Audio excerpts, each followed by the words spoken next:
এই তীব্র অ্যালার্মের শব্দ শুনে সতীশবাবুর ঘুম ভাঙল। সতীশবাবু ঘুম থেকে উঠে চলে গেলেন ব্রেকফাস্ট বানাতে। ব্রেকফাস্ট বানাতে বানাতেই হঠাৎ কানে এলো তার ফোন অনেকক্ষণ ধরে যেন বেজেই চলেছে, এবং সতীশবাবু আস্তে ধীরে ওনার ঘরে গিয়ে ওনার ফোনটি রিসিভ করলেন এবং অপর প্রান্ত থেকে শুনতে পেলেন একটি অচেনা গলার স্বর। হ্যালো, আপনি সতীশচন্দ্র ভৌমিক বলছেন?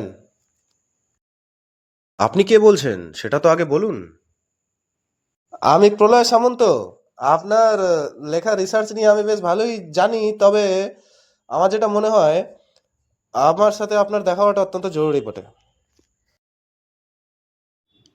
এই বলেই হঠাৎ ফোনটা অপর প্রান্ত থেকে গেল কেটে, এবং সতীশবাবু বড় আশ্চর্য হলেন এবং নাম্বারটাকে ট্রু কলারে ফেলে বোঝার চেষ্টা করলেন যে তিনি কে।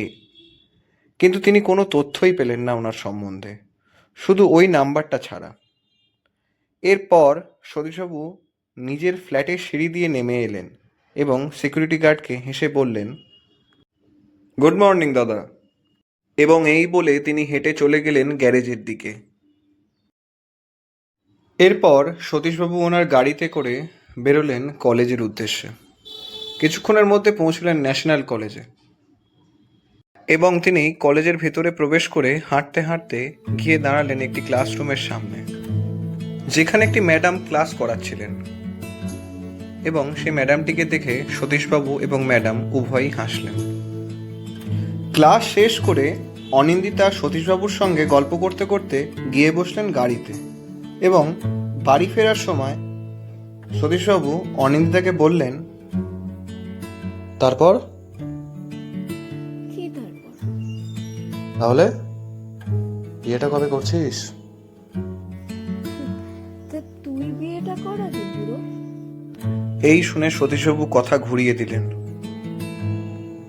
ওইসব বাদ দে, তোর পিএইচডিটা কমপ্লিট হলো? না রে, এখনো 2 বছর লাগবে। গল্প করতে করতে সতীশবাবু এবং অনিন্দিতা দুজনে এসে পৌঁছলেন অনিন্দিতার বাড়ির সামনে। সে যেন বাড়ি নয়, সে যেন বিরাট এক রাজপ্রাসাদ।